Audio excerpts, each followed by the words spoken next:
Number one lesson that we have learned as unions in the public sector bargaining council is that we need to ensure that we've got a written confirmation from the minister to say that there is budget for the resolution that we'll sign.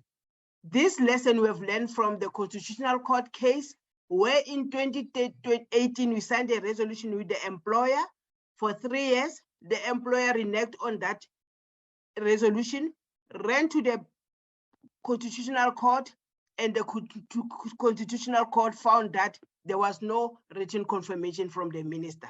Now, from now on, before we sign any resolution, we'll ensure that we have that confirmation.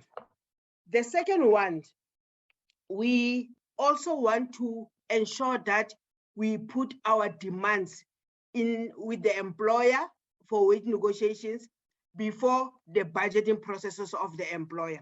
Because what has happened is that the employer goes on and come up with a budget.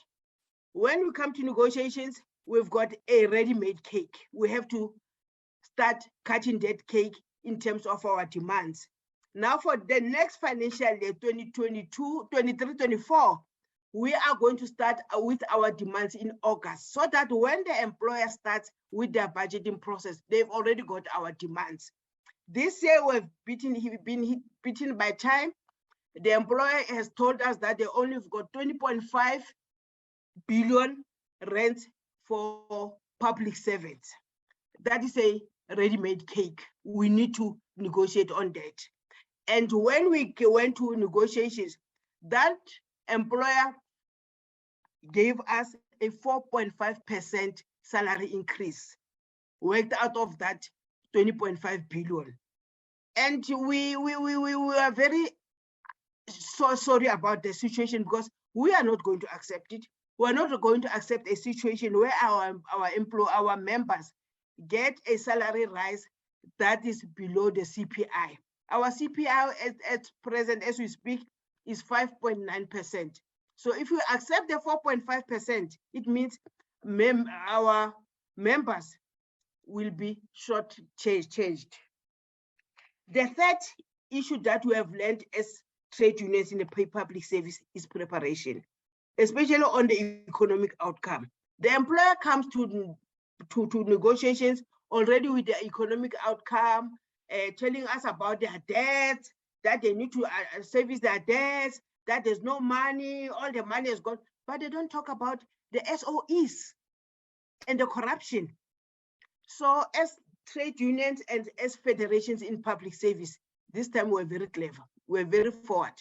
We came up with our economists, and they gave us an advice on the issue of the economic outlook that assisted us to punch holes in the employer economic situation. Now the employer is not going to run away with anything.